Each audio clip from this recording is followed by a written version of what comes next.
भैया आपको पता है ना कल मेरा जन्मदिन है, आप भूले तो नहीं? नहीं, मैं आपका जन्मदिन कैसे भूल सकता हूँ, मुझे सब याद है। अच्छा, हम जिस होटल के बाहर खड़े थे ना, मुझे वहीं पार्टी करनी है। भैया आप पक्का वहाँ कल ले चलोगे ना? हाँ, हम पक्का वहीं कल पार्टी करेंगे और तुम्हारे सारे फ्रेंड्स को बुलाएंगे। ठीक है। अब चले घर। ये मेरी छोटी बहन है, इसके सिवा मेरी जिंदगी में और कोई नहीं है। मैं इसकी खुशी के लिए कुछ भी कर सकता हूँ। मैंने कुछ पैसे जमा किए हैं ताकि मैं इसको इसके जन्मदिन पे कुछ सरप्राइज दे सकूं। लेकिन हमेशा ऐसा होता है, हमारी खुशियों में किसी ना किसी की नज़र लग ही जाती है। हम चाहते हैं कि हम खुश रहें, लेकिन हमें लोग खुश रहने ही नहीं देते।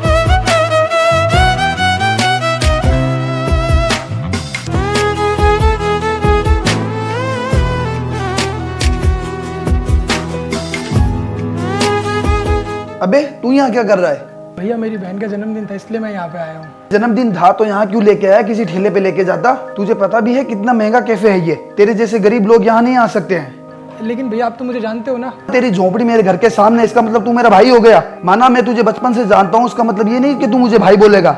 सर बोल। क्या बोलेगा? सर। अच्छा एक बात बता, तूने यहाँ सोच कैसे लिया यहाँ आने का? अपनी औकात देख और यहाँ के वीआईपी लोगों को देख। तुझे 1% भी शर्म नहीं है यहाँ आने से पहले? तेरी 1 महीने की पूरी सैलरी लग जाएगी यहाँ एक ऑर्डर बुक कराने के लिए। 1 मिनट भी नहीं सोचा तूने? तेरी बहन का जन्मदिन है इसलिए चुप हूँ। जो भी ऑर्डर लेके आ रहा हूँ वो खा और चुपचाप निकल यहाँ से। मैंने आपसे कहा था ना, हमारी खुशियाँ बस चंद लम्हों की मेहमान होती है। हम ज़्यादा देर खुश रह ही नहीं सकते, क्योंकि शायद आप रहने देना नहीं चाहते।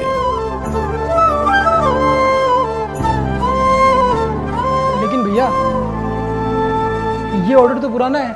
पुराना कुछ नहीं है। सुबह एक कस्टमर ने ये ऑर्डर कैंसिल कर दिया था, इसलिए तेरे को लाके दे दिया। बस 4-5 घंटे पुराना है और तेरे लिए यही काफी है। चुपचाप खा और निकल यहाँ से। आई बात समझ में? अब से बोलना मत ये चीजें।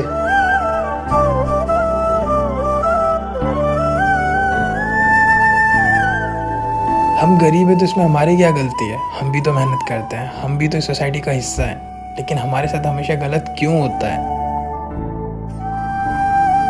लेकिन कुछ लोगों को ऐसा लगता है कि हम उनकी सोसाइटी के लिए नहीं बने, हम उनसे नीचे हैं। लेकिन ये तो गलत है ना।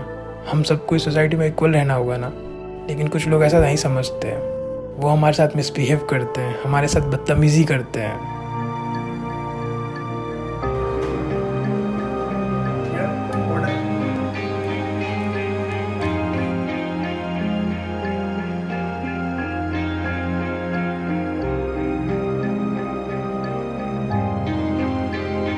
कैसे कैसे लोगों को तुम एंट्री दे देते हो इस रेस्टोरेंट में?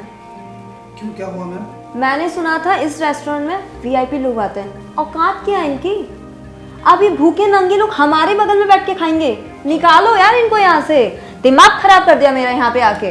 इन लोग को देख के ना मुझे इरिटेशन हो रही है।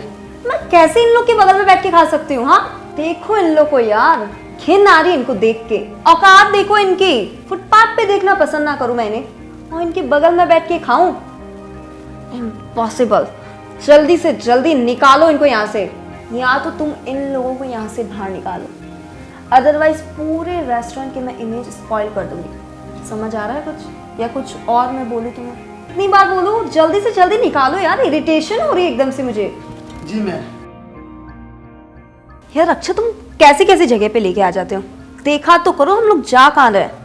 इनके बगल में बैठ के मैं खाऊं? अब से मुझे डेट पे लेके जाओ ना, तो उससे पहले चेक कर लेना कि हम कहाँ जा रहे हैं।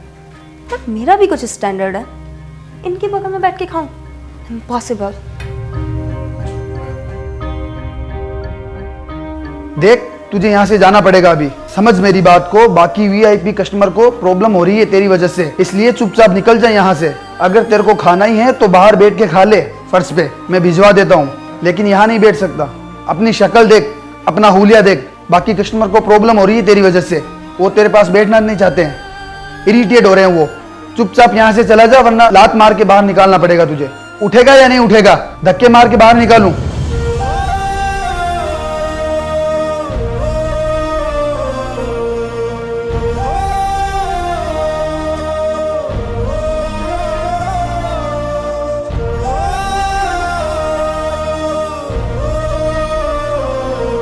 आखिर गलती ही क्या है हमारी?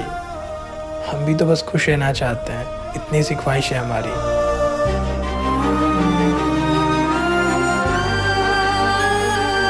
सर आपकी बेटी की कंडीशन बहुत ज़्यादा सीरियस है और हमें जल्द से जल्द ऑपरेशन करना पड़ सकता है, इसलिए आप जितना जल्दी हो सके हॉस्पिटल में 50,000 रुपये डिपॉजिट करवा दीजिए।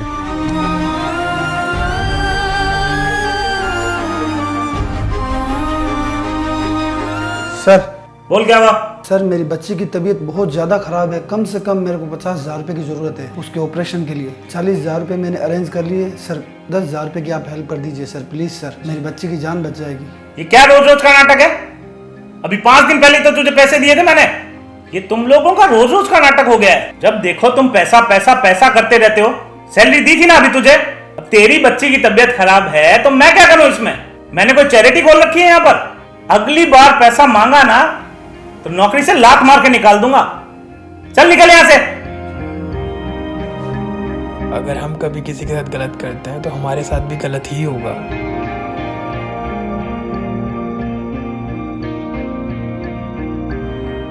ये लीजिए पैसे। सर ये पैसे मैं कैसे ले सकता हूँ? अभी जब आप बात कर रहे थे मैंने आपकी पूरी बात सुन ली। आपको इन पैसों की बहुत ज़रूरत है तो आप अपने बच्चे का इलाज कराइए। और वैसे भी आप तो मुझे जानते हैं, मैं आपके घर के सामने ही रहता हूँ। आपकी जब बच्ची की तबीयत ठीक हो जाए तो आप मुझे लौटा देना। सर कल आपने सबके सामने मुझे धक्के मार के इस रेस्टोरेंट से बाहर निकाल दिया, लेकिन सर मैंने फिर भी आपकी मदद की क्योंकि सर हम में इंसानियत है। हम एक दूसरे की भावनाओं को समझ सकते हैं, उनकी भावनाओं की कदर करते हैं। इसलिए सर कभी भी किसी की भावनाओं को ठेस मत पहुंचाइए। आपके बॉस ने आपकी मदद नहीं की। सर जब भी हम किसी से बहुत ज़्यादा उम्मीद करते हैं कि वो हमारी मदद करेगा, लेकिन वही शख्स जब हमारी मदद नहीं करता है तब हमें बहुत बुरा लगता है। आपके बॉस ने आपके साथ ऐसा ही किया है, इसलिए आपके अपने ही आपका साथ देंगे, ना कि कोई गैर। बस आप एक छोटी सी बात हमेशा याद रखना, जब भी मेरी तरह कोई आपके रेस्टोरेंट में आता है तो आप उसकी बस थोड़ी सी इज्जत करना है, क्योंकि हम लोगों को और कुछ नहीं चाहिए, हम लोगों को बस थोड़ी इज्जत चाहिए। हम अपने जब परिवार के साथ आपके रेस्टोरेंट में आते हैं तब हम बस खुशी बांटने आते हैं, और जब आप हमें बेइज्जती करके निकाल देते तो हमें बहुत दुख होता है। तो बस आप ये ध्यान रखना आगे से कि हम जैसा कोई भी अगर आपके पास आता है तो आप उसकी बस थोड़ी सी रिस्पेक्ट कीजिए। सर आप अपनी बेटी का जल्दी से इलाज कराइए और जब आपकी बेटी ठीक हो जाए तो आप ये पैसे मुझे लौटा दीजिएगा। सर ये आपका एहसान कभी नहीं भूल पाऊंगा मैं। कभी भी किसी की भी भावना को ठेस मत पहुंचाइए। अगर आपने जाने या अनजाने में ऐसा किया है तो आप जाके जल्दी से माफ़ी मांग लीजिए। ऐसा करने से आप छोटे नहीं होंगे, उनकी नज़रों में आप और बड़े बन जाएंगे। इस वीडियो का मेन मोरल ये है कि आप हमेशा एक दूसरे की मदद कीजिए, ना कि किसी की बेइज्जती कीजिए। अक्सर ऐसा होता है कि हम जिससे एक्सपेक्ट नहीं करते हैं कि वो हमारी मदद करेगा, लेकिन वही इंसान हमारी मदद करता है, और जिससे हम एक्सपेक्ट करते हैं कि वो इंसान हमारी मदद करेगा, वही इंसान अक्सर हमारा साथ नहीं देता है। इसलिए आप हमेशा अपने दोस्तों की, अपने फैमिली मेम्बर्स की रिस्पेक्ट कीजिए, क्योंकि वही लोग आपका हमेशा साथ देंगे। साथ ही आप लोग कमेंट करके बताइए कि आपके साथ कभी ऐसा हुआ है, आपकी किसी ने कभी कोई बेइज्जती करी हो और फिर आपने ही उसकी मदद की हो और तब उसे गिल्टी फील हुआ हो कि उसे आपके साथ ऐसा नहीं करना चाहिए था, या फिर आपने कभी किसी के साथ ऐसा बिहेव किया है। तो आप लोग कमेंट करके बताइए, मैं आप लोगों के कमेंट पढ़ रहा हूँ। इस वीडियो को बनाने में बहुत मेहनत लगी है, तो आप लोग इस वीडियो को अपने सभी दोस्तों का शेयर करें, फैमिली मेम्बर के साथ शेयर करें, ताकि उन तक ये मैसेज पहुँच सके। तो आप लोग जल्दी से शेयर कीजिए, हमारे यूट्यूब चैनल को सब्सक्राइब करें, फेसबुक पेज को लाइक करें, और इंस्टाग्राम पे भी आप लोग अपनी स्टोरी मुझे भेज सकते हैं, वहाँ मैं आप लोगों की स्टोरी पढ़ता हूँ। तो जल्दी से आप लोग अपनी स्टोरी भेजिए एक अच्छे से मॉरल के साथ। हमेशा से मुस्कुराते रहिए, खुश रहिए। Thank you.